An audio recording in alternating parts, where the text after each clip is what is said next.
be up here yet.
Mayor of the town of Markham. And next to Mayor Cousins is our guest speaker, Belinda Stronach, candidate for leadership.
Ladies and gentlemen, it is my pleasure today to introduce your guest speaker, Belinda Stronach,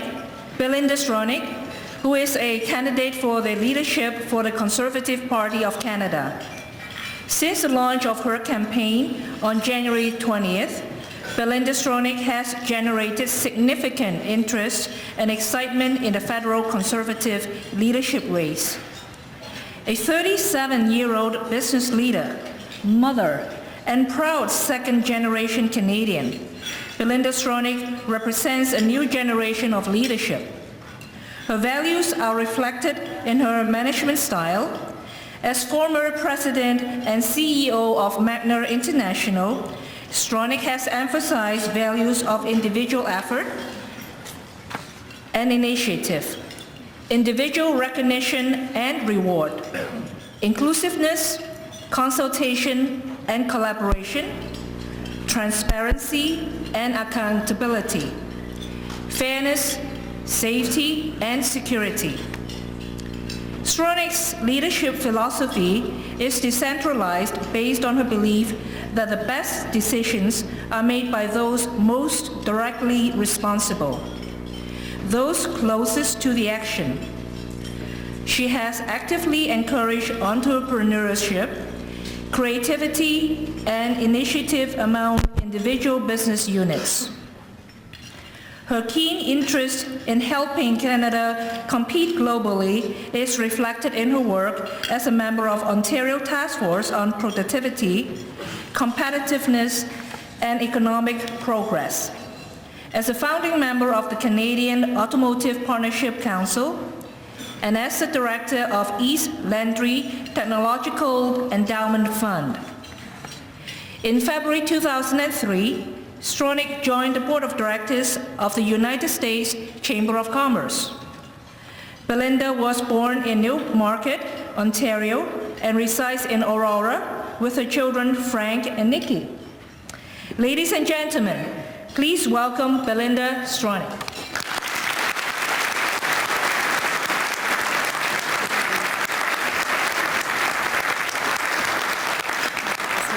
Okay, great.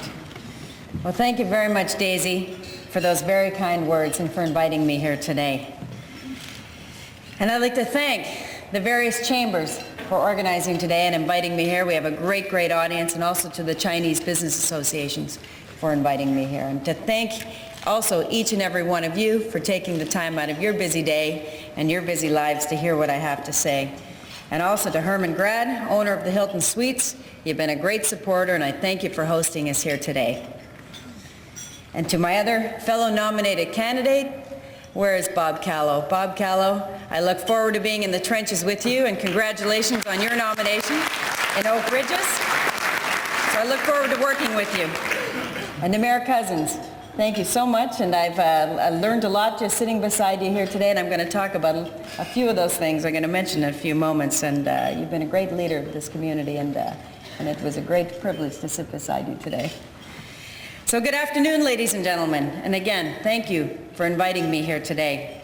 It's great to see so many friends here, businessmen and businesswomen, and I'm very proud of the amount of businesswomen that I see here today. And yes. And I can say to each of you, when you're ready, when you're finished with your business careers and you're ready to enter politics, I have a few tips for you, so please give me a call. And it's certainly been an exciting transition for me from going from the corporate world, where I worked very hard to establish my reputation, to enter public life. And it's been interesting. I've been called everything from Magnus Spice to Bionic Stronach, and I like Bionic Stronach, so I keep raising that one. And to Paul Martin in a cocktail dress. And he and I both agree that I look better in a cocktail dress than he does. So, but in just 4 days, our new Conservative Party is going to choose its first leader. And over the next 4 days, we launched our bus tour 2 days ago. We called it the Belinda Reaching Out to Win bus tour, and we've traveled throughout Ontario and are going to continue to do that over the next 4 days. And wherever we go, we get people honking beside us, and it's been a long time since it's been up. We've heard Conservatives honking and in a positive way as we travel throughout this province. So it's been great fun and great excitement, and to hear the support and the cheering and the honking as we travel throughout this great province. But since we started this campaign on January the 20th, I've traveled more than 62,000 kilometers.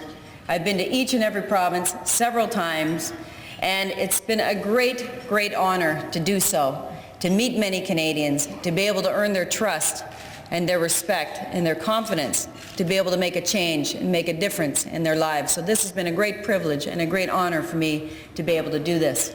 And when I first started out, they said she is a new, fresh face with fresh ideas. And now after traveling 62,000 kilometers, I just have fresh ideas. I'm no longer a fresh face. So, but Markham is the 56th community that I visited. And it's actually, you've done some amazing things here. And Mayor Cousins is the It's your fourth term now as mayor, and I'm very proud to be able to highlight some of the things that you've achieved here. And we talked about your involvement in establishing a character community, which brings the participation of the residents and the involvement of the residents closer to the community to be able to get involved. And you really have established 4 principles here: to live, to work, to play, and to learn. And I think those are 4 valuable principles that not only can apply here to Markham, to Richmond Hill, and Vaughan, but could apply across this country. So you've done some great things, and you should be commended for that. As well, you've recognized the importance of creating the conditions, the right conditions in this community for business to prosper and to attract investment, to attract business. And both here in Markham and in Richmond Hill and Vaughan, I learned that business taxes are 40% less than in Toronto, and it's for that reason, I'm sure it's not the only reason, but it's a primary reason why business chooses to come here. And I think you should be commended for that, and the other municipalities should also be commended for that, recognizing the importance of creating the right conditions. But I have learned a lot over the past 2 months. It's been the most exciting 56 days of my life, and I'm very proud of what we've been able to achieve in just 56 days, how we've been able to inspire people to get involved in politics once again and give them hope for the future. And each and every day I meet Canadians that come out and say to me, I've never, ever joined a political party before, and I'm excited to join your team. And many young Canadians, once again, are getting involved. And our new party must do this. Many women coming out and getting involved. And many Canadians that are new to this country. And I'm very proud of that we've been able to excite and energize Canadians to participate. But I'm also very proud of the fact that each and every day I meet a Liberal. And that will tell me I've been a Liberal member, or my 90-year-old father has been a Liberal all of his life, and he's ripping up his membership and he's joining your team. And I'm very proud of that.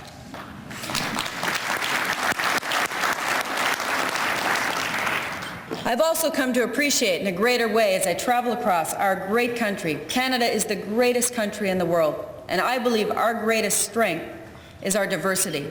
We should celebrate the diversity that exists within Canada. It is truly our greatest asset, and you've been able to recognize that here as well in the community of Markham, and it's certainly that I appreciate that very much, and even more so now as I travel across this great country. And what other country, as you travel around the world, where else can you go to where so many different cultures and different communities can live together in peace and harmony and flourish? And I think this is our greatest asset, and we should celebrate this as a nation.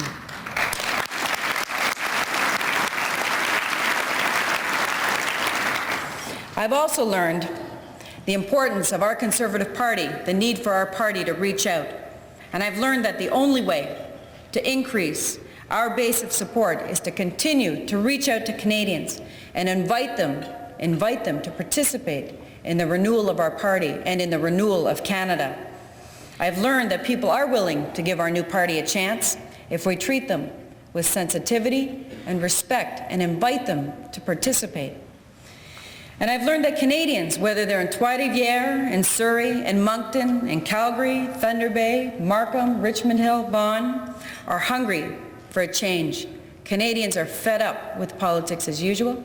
Canadians are ready to throw open the windows of the House of Commons and let in some fresh air and some fresh ideas. They want a new party and a new government that represents all of the regions of Canada and that appeals to the values and the priorities of mainstream Canadians. And I've been overwhelmed by the interest and the excitement that our new Conservative Party is generating. And it is not just with people who've been Conservatives for years, it's with Canadians who have never been involved in politics before. I entered this race to become the first leader of our new Conservative Party to make a difference. I had a great job. I was very happy there, but I decided it's too important a time for democracy, for Canada, for Canadians to sit by the sidelines. So I'm not one that's very good at sitting by the sidelines. I roll up my sleeves. I get involved because I do want to make a difference in this country. But we can only do that if we win. I believe I can win because I can broaden the base of support for our new party. I am bringing together people from all across Canada under the Conservative banner. Women, new Canadians, young Canadians, and Canadians that are sick of politics as usual. I can unite this party, and I can bring the change and the fresh approach that Canadians want. Ladies and gentlemen, Canada is falling behind. We used to have the highest standard of living according to the United Nations Human Development Index, and now we are number 8. We used to have the 3rd most competitive economy in the world according to the World Economic Forum, and now we are number 16, less competitive than Iceland. And we used to be able to meet our international commitments and be a world leader in peacekeeping. Now our military is stretched so thin that we can barely have the capacity to contribute to the international response required in Haiti. We now rank 17 out of 19 in NATO on military spending as a percentage of GDP, just 1 position above Luxembourg, a country half the size of Algonquin Park. Canada has so much unrealized potential that is falling by the wayside. And the key to unlocking this potential is to have a government with fresh ideas, and innovative policies. To date, I have put forward 57 different policy ideas, more than any other candidate, as a starting point for discussion. And today, I'd like to share a few of those ideas with you.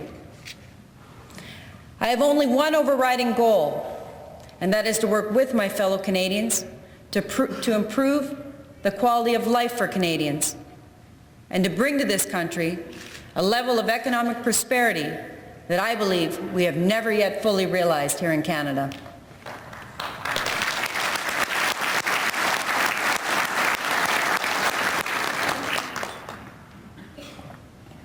The question is, can Canada compete? Can we raise our living standards in the face of fierce, increased global competition? In my former role as CEO of Magna, it did give me the opportunity to travel the world. We operated in 22 different countries, and I have seen firsthand where the investment is flowing, where the good quality jobs are being created, but most of all the entrepreneurial spirit that exists elsewhere in the world. And I have a great concern for the future prosperity of this country. But I believe that we can compete. I believe we have the people, the resources, and the energy and the ingenuity to make our economy one of the strongest in the world. How are we going to compete?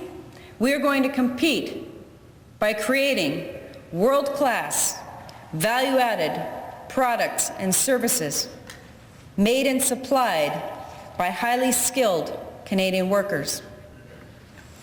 We are going to compete by attracting new investment and by boosting Canadian productivity and skills.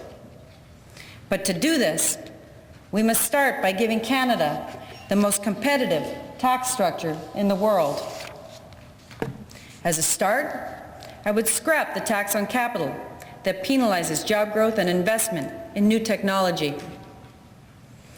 I would lower personal and corporate taxes, and I would also make mortgage interest partially tax deductible. And I would create incentives for employers to give their workers a stake in the company through profit sharing and share ownership. I believe by giving Canadian workers a piece of the action in the businesses they work for, this will lead to increased productivity. But we must also look at our educational system. And I realize that education is largely a provincial responsibility, but I believe in this so strongly we must work together. We have to teach our young people, once again, that a career in skilled trades and technology is also a valuable and a rewarding choice. I'd like to bring an example forward. When I was at Magna in 1986, we invested in Cape Breton. There was high unemployment at the time, and all of our shareholders said, "What, are you crazy investing in Cape Breton in Nova Scotia? There's no automotive industry." But I raise it as an example. We built a training center there. We taught the community and the young people the skills and the know-how necessary to manufacture products, high value-added products. And today, there's 2 factories there that compete in one of the most competitive industries in the world that ship quality products around the world. And now there's a 3rd factory opening, a different company, but a supplier to those factories. And it shows you when you invest in people and the right know-how to make products, it can lead to great things. And we must do more of this across this country. If I have the privilege of being elected leader and prime minister, I would like to see that we have industry-based technology centers right across this country, so we once again manufacture more goods in Canada. We import too many goods. We have great natural resources here. We export too many of our natural resources. We once again must return to manufacturing products in this country. To me, that is wealth creation and that is job creation. In addition to a competitive tax structure, looking at the conditions for job creation to take place and industry-based technology centers, our economic strategy must also involve streamlining government and reducing government spending and red tape. The overall cost of government in this country remains far too high, and we will not remain competitive unless we make some fundamental structural changes. The fact is that we are overgoverned. The United Kingdom, with almost 2 times the population of Canada, has just over half the number of cabinet ministers at 20 versus 39 in Canada. And the United States, with a population 10 times that of Canada, has just 16 cabinet members. Let me give you another example. It's no different than a factory. We could have a factory where we have the most competitive employees and productive employees in the world. But if we have too much administration in the front office, we simply cannot compete. And the same will hold true for a country. To streamline government, I would create a citizens evaluation committee made up of hardworking Canadians, nurses, doctors, farmers, teachers, union leaders, maybe even a lawyer or 2, we're not sure yet, that would throw open the books of government and comb through the budgets to identify areas of waste and duplication. I would also like to see that we have a system of financial rewards for government employees, public service employees, who identify waste and inefficiency and bring forward constructive solutions and suggestions. By growing our economy and reducing government overhead, we can improve vital services like healthcare and invest in other priorities like the military. As Prime Minister, I would reverse Paul Martin's years of cuts to healthcare funding and identify innovative ways to improve the quality and sustainability of our healthcare system. I would also rebuild our military and ensure that they have the equipment that they need to keep safe. I would buy the helicopters that the Liberals have stalled for 10 years. And if Prime Minister, I would never send our fellow Canadian citizens in harm's way without adequate equipment.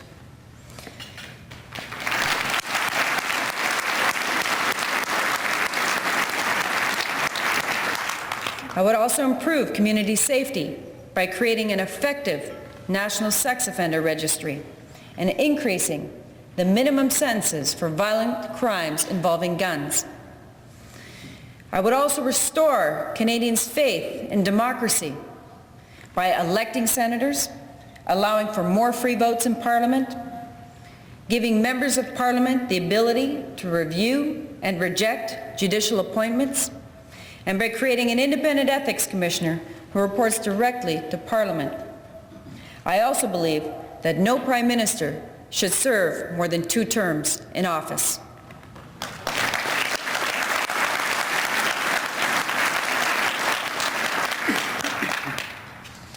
I have presented more policy than any other candidate, but my ideas are only a starting point for discussion. I strongly believe our party's policies must be shaped from the grassroots up and not just from the leader down. And it's important for you not just to be involved, but to be part of this process. For too long, taxpayers across this country have been on the hook for Liberal mismanagement. Ever since I entered the race, a number of people have pointed out Well, you lack political experience. But isn't it funny that when politicians get to Ottawa and become ministers in charge of billions of dollars worth of budgets, nobody ever asks them if they have any business experience. And I think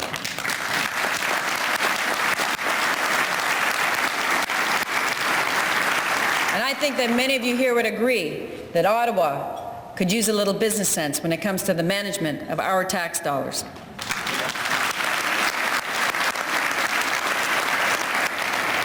Over the past decade, we've seen the federal liberals mismanage $1 billion of HRDC grants, spend up to $2 billion on a gun registry that was supposed to cost $2 million, and squander another $100 million in commissions and fees to liberal-friendly advertising firms.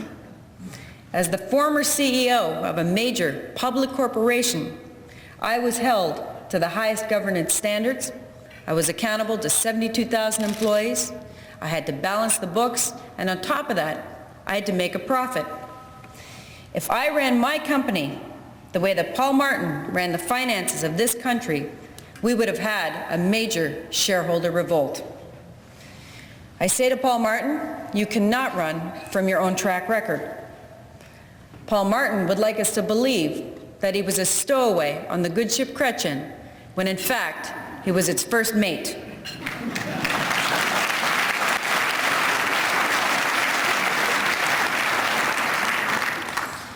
Canadians deserve much better. We can stop Canada's decline and give Canadians the government that they want. But the only way we will do that is if we win the next election. Recent polls have excited and energized Conservatives, and so they should. We are closing the gap with the Liberals, but there still is a gap to close. A new party on its own is not going to unseat the Prime Minister and the Liberals. It's the first step. To close the gap, we must reach out to attract voters who are not currently supporting us. We need a leader who can take us the extra distance. And we need a leader who will reach out to attract new voters and increase our support so that we can win. You don't form governments in Canada by having regional leadership, a narrow base, and leaving parts of this country disenfranchised. We need a leader who will appeal to Canadians right across this country, someone who shows respect for every province, and someone who is not just a regional leader. We need a leader who comes without baggage that the Liberals will use against us. I am that leader. I'm the only leader who can win on a national level.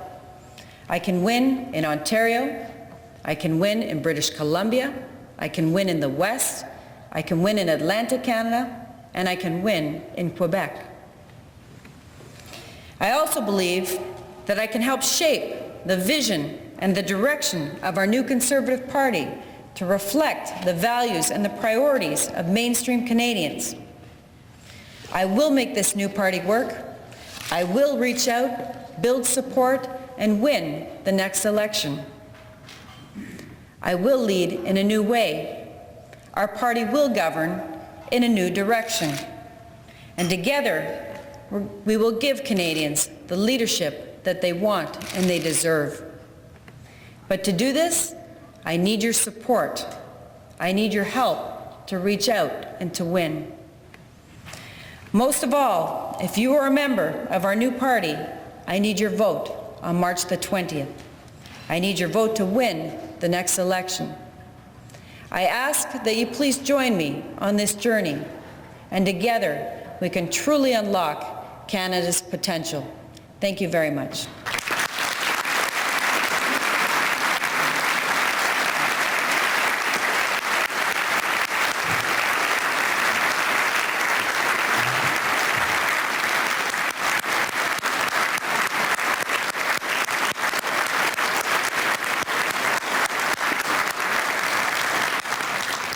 I will now call on Sharon Crimble, First Vice Chair of the Vaughan Chamber of Commerce, to thank our guest speaker.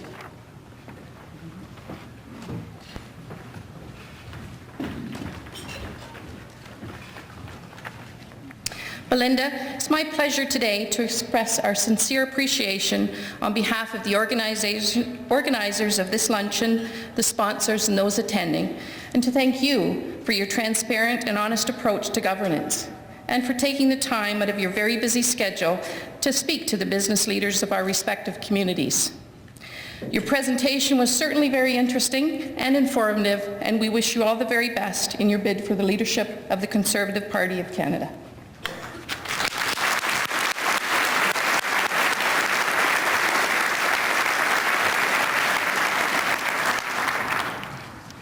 Ladies and gentlemen, this concludes our luncheon today.